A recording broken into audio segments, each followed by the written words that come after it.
You're listening to Kerry Lutz's Financial Survival Network, where you get valuable information you just can't find anywhere else. To thrive in today's trying times, you need the Financial Survival Network, now more than ever. Go to financialsurvivalnetwork.com and get your free newsletter and gift. Financial Survival Network, now more than ever. Welcome. You are listening to the Financial Survival Network. I'm Kerry Lutz. It's 1/18/22. Well, gold prices seem to be holding up better. Same with silver. Gold trading over 1,800 since the beginning of the year. Silver trading at or near $23. It seemed to be bouncing off that $23 mark. And we wanted to touch base with our good friend, Brian Leni, juniorstockreview.com. Hey, Brian, first, happy and healthy to you and yours.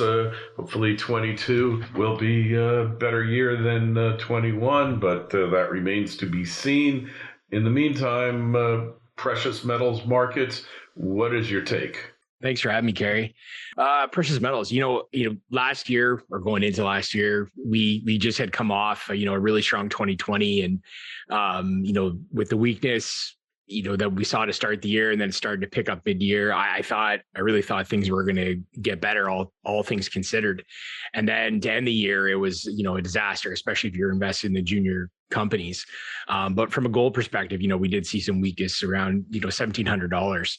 And I think that weakness was actually a good thing. That prolonged weakness after such a strong, 6 or 7 months in 2020 was probably needed. There was a lot of money raised. There's a lot of money that came into the system, and, a lot of that had to be shaken out. So I think it sets up really well for 2022. I think the strength that we've seen in the gold prices to start the year, considering that the U.S. Federal Reserve is telegraphing a rate hike, or at least one rate hike in the first probably half of this year, I think things look really good, and I'm encouraged. And considering all the debt and the financial system being in somewhat disarray, and lockdowns are still a thing. Here I'm in Canada, lockdowns are still a thing here. Parts of the U.S. I've heard there's different restrictions, not all of the U.S. But this pandemic isn't fully behind us yet, and I think considering where the economy is, that's not a good thing. And typically, when the economy is bad or things are bad, people flock to gold as a safe haven. And I think that 2022 is that year that precious metals come back. I don't know exactly when this year it'll happen, but I'm pretty optimistic. All right. Well, what do you think the best case for gold is? Like, why should it come back for the year? Why should it come screaming back? I just think, just considering where we are, I think even if they're going to do these rate hikes, I think with the amount of debt in the system, the market isn't going to take it well. And if it's not the market, it's the people that don't even participate in the market are going to begin to complain. The people that have went out and spent $1 million on a home, the people that have, large amounts of debt, even though it's 0.25%, I think that it'll spook a lot of people and politicians. It'll become a political thing. And I think it's in the mathematics already, just with the amount of debt, but I think it becomes political. And with especially in the States, with the midterms coming up this year, I think that I'd be really surprised if they go full bore with the rate hikes. And ergo, I think that the market, or the smart money that's looking at precious metals, can see the writing on the wall. And I think that's why we've seen the break above $1,800 per ounce, specifically in the gold price. People can see that the Fed's really handcuffed in what they can do. And I think that's the reason kind of for my optimism. But anything can happen. That's one thing I've learned is that don't get ahead of myself and don't count on it, and make my choices in what I invest in based on other things. And if the metal price rises, that's a bonus. So. All right. Well, that sounds reasonable, and I tend to agree with it. But I wonder. I've heard the theory that when interest rates start going up, then gold prices go up as well, because then you really start getting a kick up in loan demand, which we haven't really seen private loan demand take off much in the States. Yeah, you know what? I think the market can take it can take any side of the coin that it wants. What's most likely? I honestly, I'm not even sure that I know. I can see reasoning on both sides. I can see that, the rate hikes. I think that you could say that, oh yeah, the market sees the rate hikes as reason to believe that there's inflation and it's going to be sustained inflation. And therefore, with money debasing or losing its value, then you need to buy hard assets, and gold being a great one, being real money. The other side of the coin is that loose interest rates or lowering interest rates, again, loose money causes debasement, or however you want to look at it. And ergo, you need to buy gold. So in either case, I can see a reason why you want to buy gold. But the market is always forward looking from what I can tell. And they're pretty quick to make a judgment. So to me, I think it's baked in the cake. The market's saying that, yeah, we see that they're going to raise interest rates, but you know what? They're not going to be able to raise it enough to really impact it. And, we see inflation moving forward. And so ergo, I think, those gold prices are going to continue to rise. And I think it sets up really well for the junior companies, if you're into that type of thing, because the junior companies have taken it on the chin over the last, good 8 months. And I think are ripe to move forward, at least the ones that are going to have success in this first half of the year. They keep on moving their cash up and keep on moving their company successfully ahead. Yeah. So, and I think that that's probably so. I'm always skeptical that they're going to raise interest rates. They can say whatever they want to say, but the reality is, certain forces are in play, and there's not much they can do to stop it. So where do we look at? Are the majors? We need to see the majors kind of take off. They're making record amounts of money right now, record cash flow, and the mid-tier producers, same thing.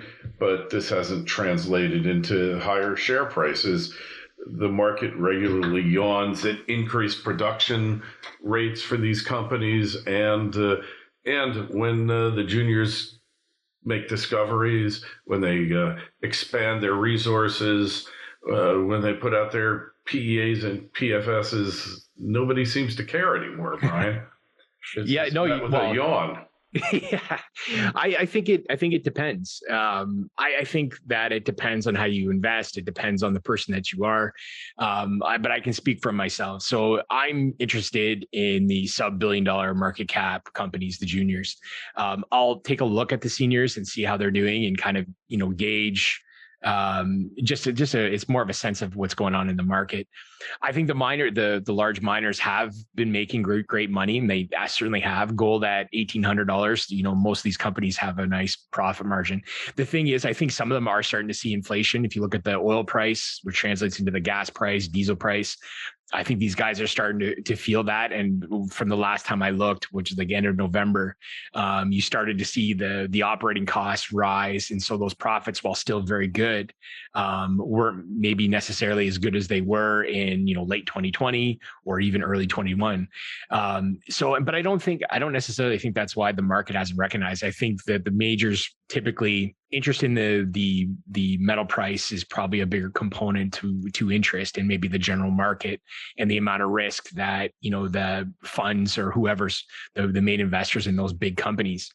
For the juniors, for me, I think that if you're invested in the right company and have a good differential on the price to value ratio, and the company has, they're willing to get out there and market the company. And of course they need success along with it. If they're an exploration company, they need to be hitting, or getting good results, making discoveries, expanding, mineralization. I think if they're doing that, I think in this year in particular, I think that they're going to get recognized by the market. I do tend to think that the amount of sellers has dramatically decreased over the last 8 months. I think that kind of blowout that we saw probably about 3 instances, probably September, one in November, and then it wasn't even really a finale in December, but 3 points in the market or the last 6 months where we saw significant selling. And I think that was mainly driven by tax loss / the people that are momentum chasers or, the fly by night investors in the sector. I think that's them getting out. And then I think we're going to see people come back in, and really the people that are left are the hardcore guys. And I think, yeah, that's right. And I think that, good companies are going to be recognized, even though they necessarily weren't, because you're right. I think a lot of the good news last year was used as a liquidity event, meaning, longtime investors were using the volume associated with good news to sell positions and decrease risk or take profits, however you want to look at it. So I think, brand new year, I think that, that side of the market is behind us. And I think that the companies that have money and are going to work and get good results, I think you're going to see an appreciation. And I think you're going to see people hold on to the companies. And that's at least the way I see it. And I think that if you've insulated yourself enough, pick the right companies and have that good price to value ratio, I think you set yourself up really well to do well in 2022. All right. So what about cryptocurrencies and their impact upon the metals markets? How big do you think it is? And is it maybe exaggerated? Don't just survive. Thrive. The Financial Survival Network. Today's show is brought to you by Mustango River Resources. Their flagship projects are located in Kirkland Lake, an established gold camp that has historically produced over 70 million ounces of gold. The Kirkland West project is a high-grade gold project beside Kirkland Lake Gold's world-class Macassa gold mine, one of the highest-grade mines in the world. The Umeja project is an advanced stage project with 600,000 plus ounces of gold along the Cadillac Break, 25 kilometers east of Macassa. Their projects have the potential to transform into another world-class mining camp in the Kirkland Lake District. Make sure you go over to Mustango.com. That's Mistango.com. Take a look and sign up for notifications. Stock is traded on the Canadian Stock Exchange, ticker symbol MIS. For more information and to sign up for notifications, go to Mustango.com. This is the Financial Survival Network, the information you need to thrive now more than ever. That's a good question. You know what I would say? I'd say without a doubt, it has an impact. And I think it's on a certain demographic. I would say that, the probably 20 to 40-ish year old investor that's got some disposable cash. I think that without a doubt, the crypto market stole some of that, mojo that the gold market would probably have in the past. The crypto is exceptionally well marketed by a number of different people that have, interests. And when you get that much popularity, not only in my experience is it a mark of a high, but to me, it becomes, when it's that promotional, then you probably should stay away. So I think that a lot of investors, they stayed home during the lockdowns, they got their $600 checks, and their money went into stuff like AMC and GameStop and probably some Bitcoin, and avoided the gold market altogether. So So I think without a doubt, it has an impact. I think Bitcoin and cryptos is a glimpse of the future. Obviously, I think it's obvious to me that we're headed towards a crypto world or a digital world, and the paper money is only a matter of time before it's gone. And so it's a glimpse of what the future holds. I couldn't agree with you more. I mean, everything's coming up crypto, and there's a lot of reasons that really argue for it. But it's a transition, just like the transition from internal combustion engines to electric vehicles. It's kind of the same type of transition. Yeah. Well, for me, also I can definitely see the writings on the wall, but also that makes me that much more focused on owning real things, gold and silver being one of them. Having a physical money in my pocket, I think is that much more important. Governments, well, they can come for it, but they're going to have trouble coming for it. But I think having stuff out of the digital realm is a must. And that's one of those points where I think owning gold is a big point. And the other side to it is, I don't own gold for its price to necessarily go up. I don't look to make money off like a rising gold price. I buy gold as insurance against, financial calamity. And then second point to the digitalization of our lives. And I think owning real things matters.